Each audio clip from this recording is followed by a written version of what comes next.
प्रथम आपणा सर्वांना दीपावलीच्या खूप साऱ्या शुभेच्छा। परंतु याच दीपावलीच्या सणामध्ये आनंदामध्ये काहीसा खोडा घालण्याचा प्रकार औरंगाबादमध्ये घडला। दुर्दैवी प्रकार होता।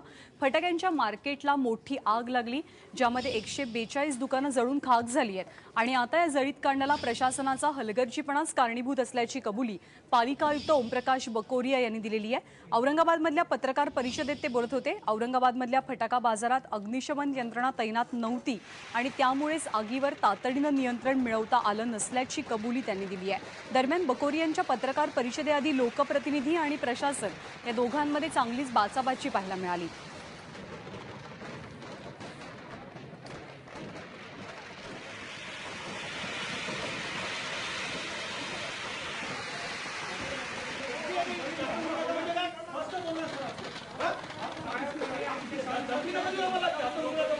साहेब हे बघा आम्ही आपल्याला विनंती करतोय, आम्ही जास्त बोलू नका, तुम्ही आम्हाला म्हणताय, आम्ही बोला ना, आमचा अधिकार आहे। लोक आम्हाला शिवाय दिला तिथं रस्त्यावरती, लोक आम्हाला शिवाय दिला तिथं, ते म्हणते फायर ब्रिगेडची जबाबदारी होती तुमची।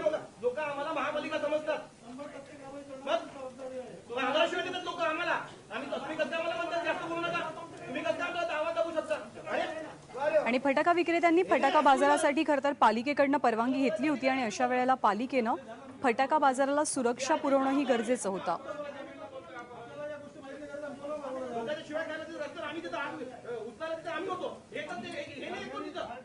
140 शॉप्स होते, तर त्या ठिकाणी एक फायर जो गाडी आहे त्या ठिकाणी ठेवायला पाहिजे होते, काय की एवढा मोठा होता आणि जो भी संबंधित अधिकारी आहे त्याच्या विरुद्ध आम्ही 100% कारवाई करणार आहे। आमचे सध्या जो ऑफिसर होते त्यांच्यासोबत मीटिंग झाली, तर 2-3 दिवसापूर्वी त्याने त्या ठिकाणी तपासणी केलेली आहे। त्या ठिकाणी त्यांनी आढळून आले होते की ते फंक्शनल करत होते। नक्कीच आहे की त्याची तपासणी बहुतेक पूर्णपणे झालेली नाही आहे आणि जो काही संबंधित अधिकारी आहे काय की मोठा नुकसान झालेले आहे आणि जो काही हे असेल त्याच्या विरुद्ध आम्ही कारवाई करणार आहे।